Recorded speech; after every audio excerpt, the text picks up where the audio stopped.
இனிமையான நண்பர்களே, அன்புள்ளம் கொண்ட சொந்தங்களே, அனைவருக்கும் வணக்கம்.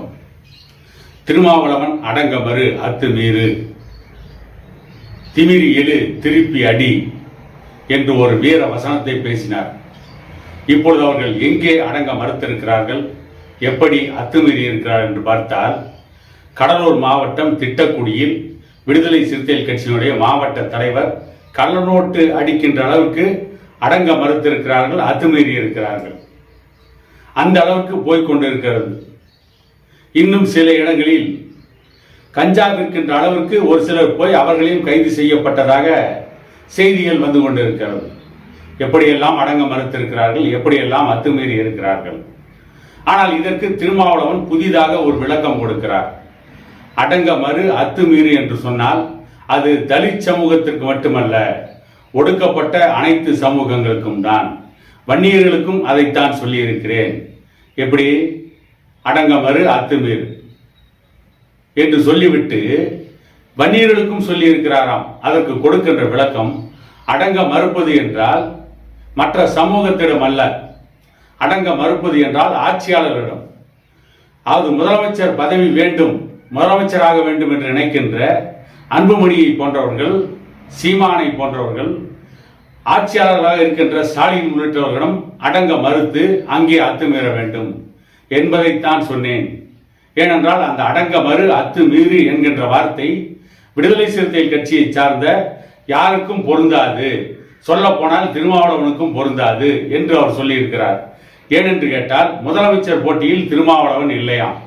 சரி, அப்படி என்றால் இன்றைக்கு விடுதலை சிறுத்தைகள் கட்சியை சார்ந்த தலைவர் திருமாவளவன், அவருடைய வன்னிய அரசு, ரவிக்குமார் போன்ற எம்பிக்கள், பாலாஜி போன்ற சட்டமன்ற உறுப்பினர்கள், இவர்கள்லாம் எங்கே அடங்க மறுத்திருக்கிறார்கள்?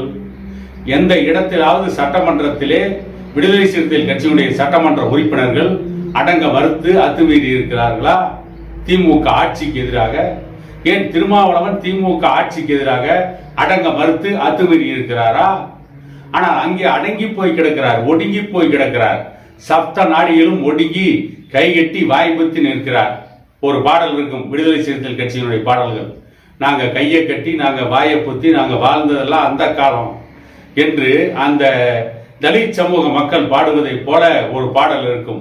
அவர்கள் கையை கட்டவும் வேண்டாம், வாயை பொத்தவும் வேண்டாம், யாருக்கும் அடங்கி இருக்கவும் வேண்டாம். ஆனால் மற்றவர்களிடம் தேவையில்லாமல் வம்பு செய்தால், வன்முறையில் ஈடுபட்டால், அத்துமீறினால் தான் அங்கே யுத்தம் வருகிறது.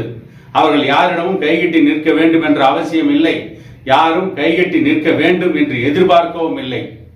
ஏனென்றால் இந்த சமூகம், இன்றைக்கு இருக்கின்ற தமிழ் சமூகம் சுயமரியாதையோடு வாழ வேண்டும், அது எந்த ஜாதியாக இருந்தாலும் சரி.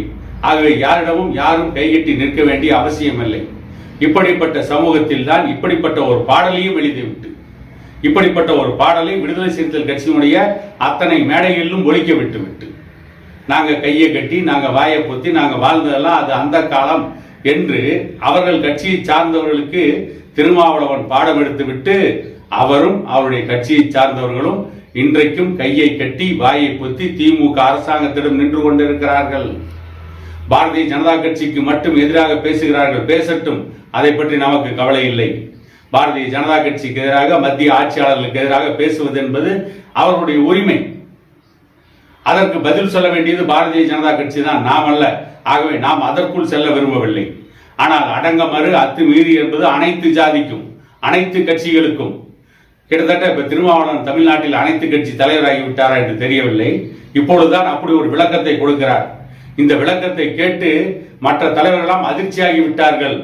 இந்த விளக்கம் தான் மற்ற கட்சியாளர்களுக்கெல்லாம் திருமாவளவன் கொடுத்த அற்புதமான விளக்கம் என்றும் ஊடகத்திலே ஒரு கூட்டம் ஒப்பாரி வைத்துக் கொண்டிருக்கிறது, கூக்குரலிட்டுக் கொண்டிருக்கிறது.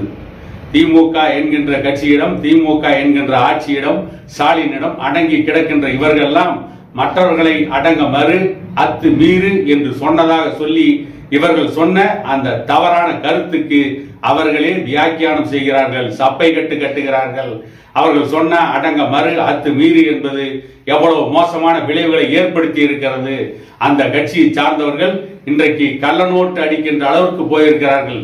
திட்டக்குடியிலே அவர்கள் கட்சியை சார்ந்த, விடுதலை சிறுத்தைகள் கட்சியை சார்ந்த ஒரு மாவட்ட தலைவர் கள்ளநோட்டு அடித்த புகாரின் பேரில் அவர் வீட்டில் சோதனை செய்த பொழுது அங்கிருந்து 85,000 ரூபாய் கள்ள நோட்டு கைப்பற்றப்பட்டிருக்கிறது என்று சொன்னால் அடங்க மறு அத்துமீறி என்பது இதுதானா என்றுதான் இன்றைக்கு தமிழகம் எங்கும் இருக்கின்ற அனைவரும் கேட்டுக்கொண்டிருக்கிறார்கள் என கூறிக்கொண்டு இன்னொரு காணொளியில் உங்களை சந்திக்கும் வரை உங்களிடமிருந்து விடைபெறுவது உங்கள் எடப்பாடி துரைசாமி.